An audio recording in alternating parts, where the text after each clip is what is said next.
दोस्तों इस साल की पार्लियामेंट्री स्टैंडिंग कमेटी में इस साल लिटरली सरकार को जमकर फटकार लगी। ये फटकार लगने के एक नहीं बल्कि दो रीजन है दोस्तों। सबसे पहला रीजन तो ये कहा गया कि सरकार डिफेंस रिसर्च के मामले में कोई भी बजट नहीं बढ़ा रही, जिस वजह से हम डिफेंस रिसर्च के मामले में बहुत ही ज्यादा पीछे हैं।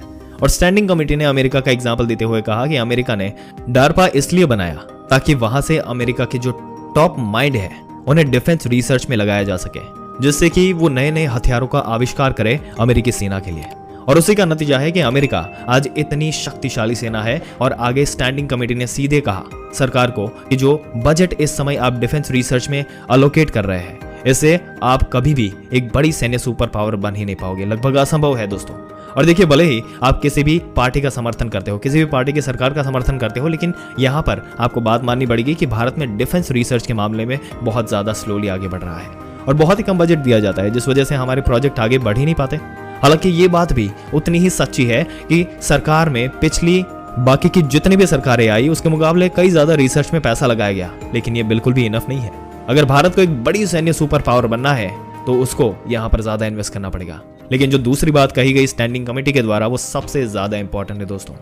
दरअसल स्टैंडिंग कमेटी ने दूसरी बात ये कही, पिछले कई सालों में हम ये बात बताते आ रहे हैं या कहते आ रहे हैं कि आप जल्द से MRFA डील करो। भले ही आपको सुखोई खरीदना हो, आपको राफेल खरीदना हो, अमेरिका का FA-16 खरीदना हो, खरीदो। जो भी लड़ाकू विमान खरीदना है खरीदो, आपकी मर्जी का, पर आप खरीद लो, लेकिन जल्द से जल्द इस डील को कंप्लीट करो।